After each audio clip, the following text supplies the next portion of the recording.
Our prayers have been answered.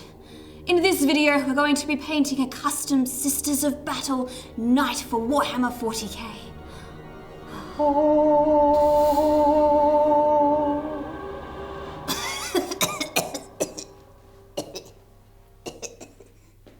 Previously on Tabletop Time, Jen custom built a Sisters of Battle Knight Lancer, and then Dave attempted to use blood sacrifices to catch up using a catastrophic Traitor Sentinel. But now for the thrilling conclusion on...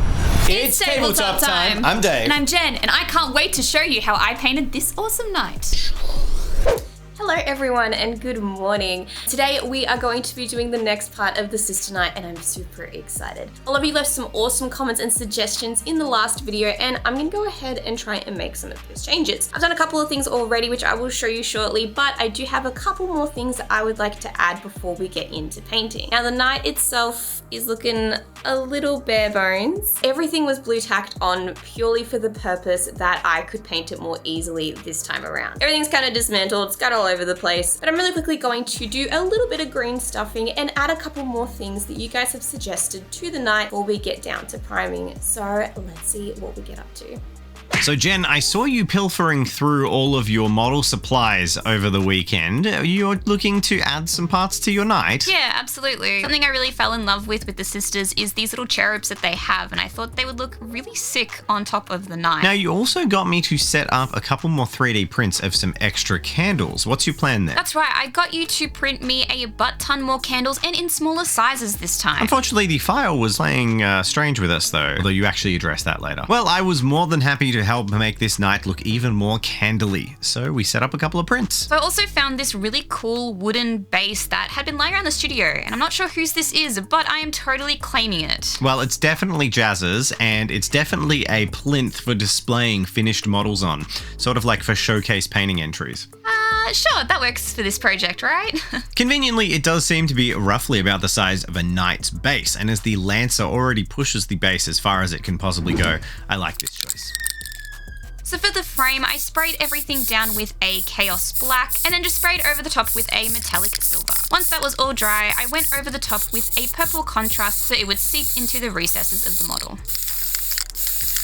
So at the start of this project, I sort of had a vision in mind of keeping my colours to more of a pink to purple spectrum. I can't really help myself, I have a love for the colour pink and red, so I guess I was trying to show this on the model. Hence why I'm doing this in a purple contrast and I go over the top later with a purple metallic. At the start, I thought this would look really, really cool, but after a bit of consideration and kind of stepping back a bit, I decided I didn't like this. I have to say I understand where you're coming from, Jen, and I kind of agree with you. I think it plays on how our brains perceive things, and there's something about seeing such a large, obviously industrial machine in a purple metallic that sits at odds with our expectations of what a machine like this might look like. I think I really want to include colour with a lot of the stuff I paint, and I usually paint a lot of fantasy, so it makes sense. When it comes to something 40k, it's harder for me to wrap my head around. So in my first attempt to try and bring this back, I went over the top with a dry brush again, just with a brighter silver, to try and tone that purple down. And my hand was in the frame the whole time.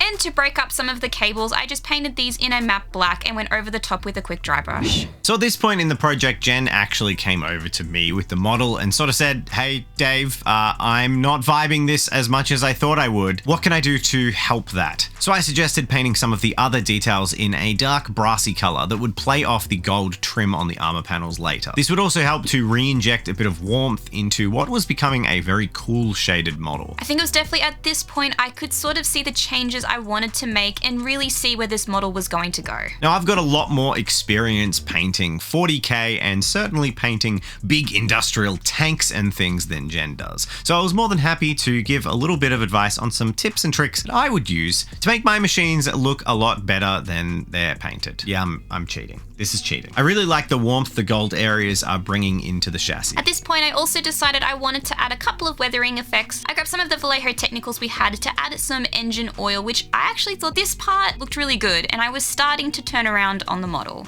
So here I'm just painting up the stained glass windows that will go on the shield using the acrylic inks like I've done before. I really like how these are looking. The wet sheen of the acrylic ink looks exactly like glass. Yeah, I'm really interested to see how these will turn out. I've come to the next day of working on my night, and there's a couple of things that I'm actually not super happy with, and I'm going to make some changes. So the first thing that I wanted to do was print some more candles to go on top of the shoulder pads and maybe even some on the base. But unfortunately, for some reason, the 3D printer is not doing an amazing job and has made all of my candles kind of miss their tops. It's a bit hard to see, but they don't have any flames to them. There was one or two that printed that actually do have the flames, which is really cool, so I'm going to cure those ones and stick them on top. Might even stick a couple of the ones that don't have flames on them as well. But I'm a little bit disappointed they didn't print.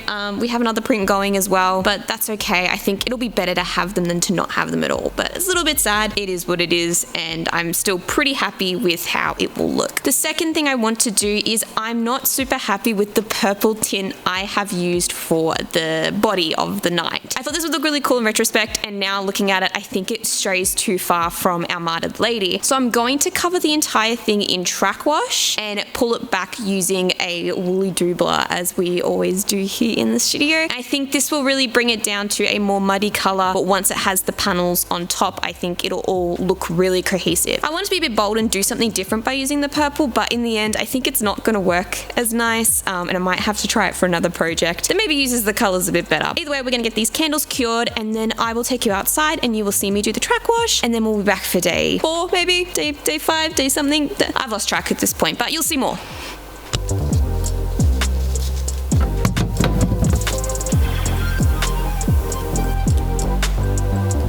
So I took the model outside with the huge bottle of track wash that we have left and covered the entire thing. I saturated it, absolutely. I wanted to get as much of this stuff on there as I could. Wow, this has completely transformed the night. It's gone from something that looks kind of candy pop with all that purple into something where those subtle hues really fade away into the background. And as you pull away the streaking grime with the alcohol, this is transformed from a standard tabletop to a night that's feeling really moody. Absolutely, I am much happier with the look of this night now that I put the track wash on top of it. So I highly recommend this method if you're not loving the vibe of what you have. Jazza was right, using track wash can change everything. This looks kind of like it could walk directly out of a John Blanche artwork or some classic grimdark 40k. Just a disgusting, filth-strewn planet with smoke belching out of every orifice. Much more our martyred lady. And because this track wash is an enamel paint, I gave this a good 2 days to dry fully. We wanted to showcase friend of the channel Varrock's miniatures. It's really important to support small creators that are completely independent of giant companies who continue to make awesome products to support you and any of the games that you play. Varrock's recent Tribes Company of Dragons 2 is over now, but you can still collect it over on his My Mini Factory, as well as a whole bunch of other amazing miniatures focused around sci-fi and fantasy, and especially draconic miniatures. If you're keen on all things dragon and want to support the small creators that create awesome peripheral content around the games you love, check out Varrock's My Mini Factory. Tell him we sent you. Thanks everyone.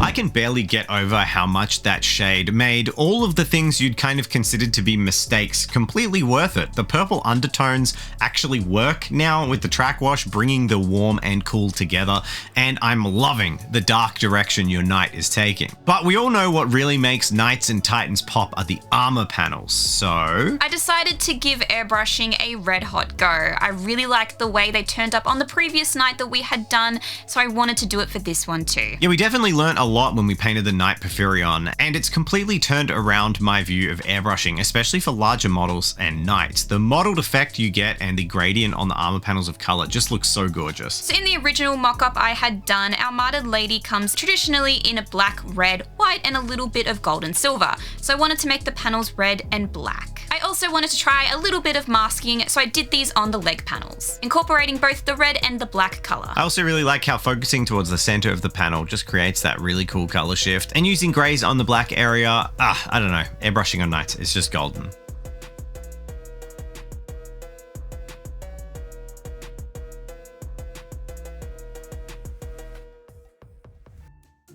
Oh, it's all coming together. Forge World Knight, Chaos Knights, Loyal Knights, out of production Blackstone Fortress kit, Murray's Severed Hand, everything I'll need to make the ultimate Dark Mechanicus converted knight on the channel.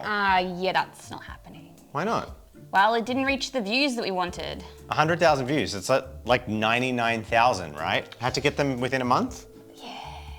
There's like 4 days left. Yeah. You know what to do. Come on. Help.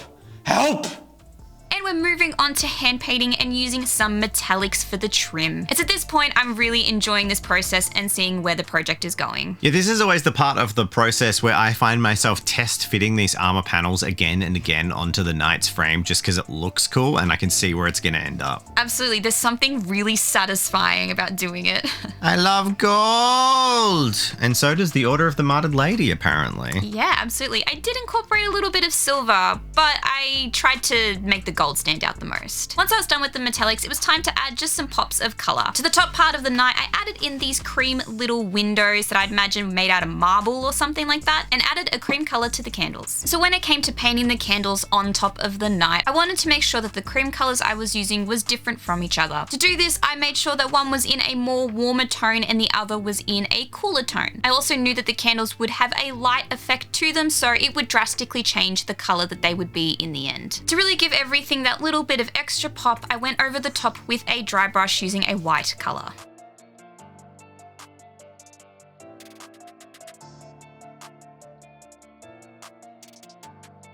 Moving on to the banners, I wanted to make these look more like scrolls or scripture that had been attached to the knight. I started off with a parchment color and left these to dry. Cherubs, a staple of 40k, and honestly something that the Games Workshop team have backpedaled on recently. Yeah, they're kind of creepy and weird, but the Sisters of Battle seem to adore them. Well, you know, as I remember it, here's how cherubs work. Let's say your baby dies, because it's 40k. Well, what better way to be close to the light of the Emperor than to be turned into a servitor, a literal embodiment of religion and the Emperor's light. It ensures that those who failed to serve the Emperor in life by failing to live long enough to do so can continue to serve the Emperor in death and earn a place by his side. It's pretty grimdark. Yeah, it was, except recently they've been saying that they're not babies and they're like vat-grown bodies in the shape of babies. The baby thing was way more metal, Games Workshop. Yeah, maybe they're just kind of like Cupid. Dead Cupid. There were bits of armor that were already attached to the knight's base, so I needed to paint these up and make them pop a little bit more. I kept these black just for simplicity and gave them a nice edge highlight. Yeah, a lot of knights and titans have this. While like 85% of the armor panels are separate that glue on, some of the areas that would be painted in the same way are built into the superstructure of the knight or titan, which can be slightly annoying if you're trying to airbrush it all. Yeah, absolutely. I thought I'd just keep it nice and simple. Hey, didn't you paint these windows? Yeah, I sure did, and I wasn't really happy with the way they turned out. They were really thick and it was hard to see through. It kind of looked like colored candy. So I decided to attack it with some isopropyl alcohol and get rid of the paint job. Yeah, unfortunately the alcohol inks had dried way too opaque and they'd also seeped up towards the edges, leaving these really heavy concentrations and wash marks around the corners. So I don't know how the heck we're going to improve on this, but maybe the airbrush? Airbrush. Good idea. So I'd mentioned before that there was this particular seam on the arm that I really wanted to cover up. And Dave had given me these purity seals that I could place on top, and I thought these worked really well. Yeah, these were donated from the Reaver Titan kit I am building alongside Jen. Something that was also donated was this skull. I kind of forgot that this part on top of the knight was supposed to have something here, but I don't know where it ended up. So I chucked the skull in here instead, and it works well. Okay, so it has been the weekend and I took my knight home to make a couple of changes. I'm gonna really quickly show you the stuff that I did on the night to kind of fill you guys in on why I decided to make a couple of changes and how I did them as well. Starting off with the night itself, I didn't do too much while I was at home. I just did some glow effects in the eye lenses and just gave it a really super quick dry brush with a bright silver just to bring it up a little bit more on some of those obvious areas. Moving on to the armor panels, these just got a really quick gold line highlight on all of them to make them stand out. I'm super happy with these and I'm not going to touch these anymore. These are done, so I'm leaving them to the side and hoping to glue these onto the knight today. For the pauldrons on top of the knight, I just went in and tried to do some fiery glow effects. Again, sort of keeping it moody and cathedral-y, so these aren't super bright, but I'm pretty happy with how these turned out as well, and I can glue these on top of the knight and call these done. I also did the same thing to the top armor piece on the knight as well, and also did the glow effects for the the candles that are here too. Finished it off with a couple of line highlights and also added some transfers just to make it look a little bit more at home. And speaking of transfers, I also added a bunch of transfers to the banners that are gonna go on the night. Now, transfers are pretty easy to use. You've probably seen us use them before a million times, but if you'd like to see us make a video on transfers, how they work, and maybe making some of our own, let us know in the comments below. Could be a really cool video. Either way, I have to put a couple of these on just to give them a go and see how they would look, but they do need a quick matte varnish just to get rid of the glossiness from the transfers. And that's pretty much it. So that is where we're at. I'm hoping to finish this project today and get everything done so then we can move on and I can call this guy completely done, because this has been an incredibly long process, but I hope you guys are enjoying the ride. So let's get to it. So with everything looking nice and shiny, it was time to start gluing this bad boy together. And I was a little bit scared because this thing had fallen apart on me a few times before, so I needed to make sure that the super glue was staying in place and that these pieces weren't going anywhere. But once it was all glued together, I was finally able to see the knight as it was looking, and I was so happy with the changes I had made. This definitely looks like a knight that's worthy of the name of our martyred lady.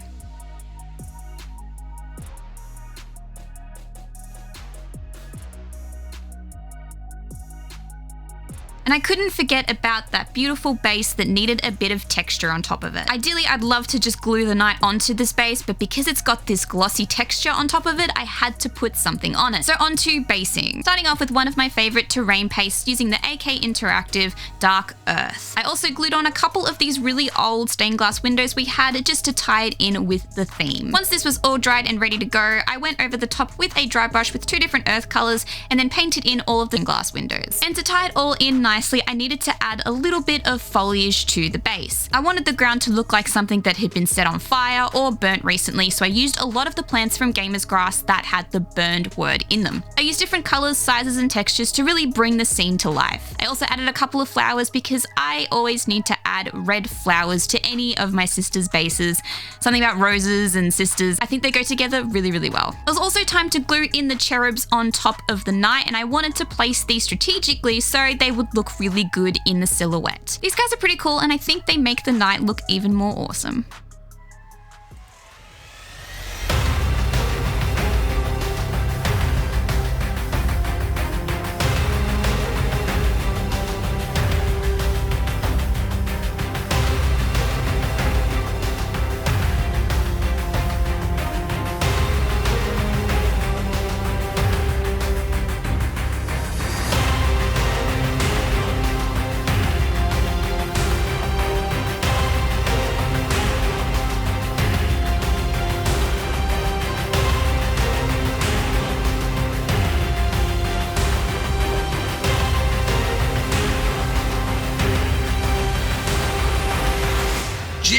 Oh my goodness, this came together so well. I love the warm tones and the dirtiness of the underskeleton. Yeah, thank you. I'm actually really proud of this project. A project that I did convert and paint all by myself. I'm pretty proud. It's a big jump for you, and especially in the worlds of 40k, and I can't wait to see more from you in this arena. Thanks. And you know who else I can't wait to see more from? Who? It's our new patrons, Opi Dane and Sheldon Kelikoa Sato. And Sheldon Kelikoa Sato.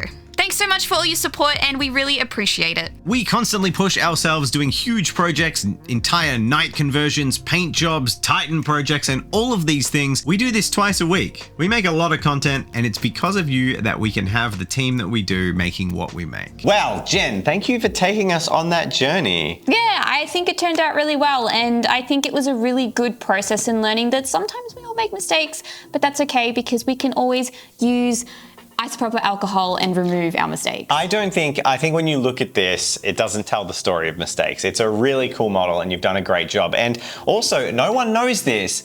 This is Jen's first ever big 40k model. I think the biggest 40k model, you've done a lot of fantasy stuff, but your biggest 40k model was probably a Void Raven bomber for Dark Elder. Yeah, and that would have been a good couple of years ago too. 5 or 6? Yeah, maybe more. So it's really cool to see you make that, and I'd love to see you make more, but I'd also love to make something that can tear it limb from limb. So remember, we only need another 1,000 views on that previous night video, and I'm gonna be making a fully customized Traitor Knight. I would like to see that. Me too, I wanna do it. But for now, it's all Titans for the next several weeks as we really knuckle down and produce a whole bunch of content for that awesome Arc 40K board. But after that, if we get to that 100,000 views, time for trader night.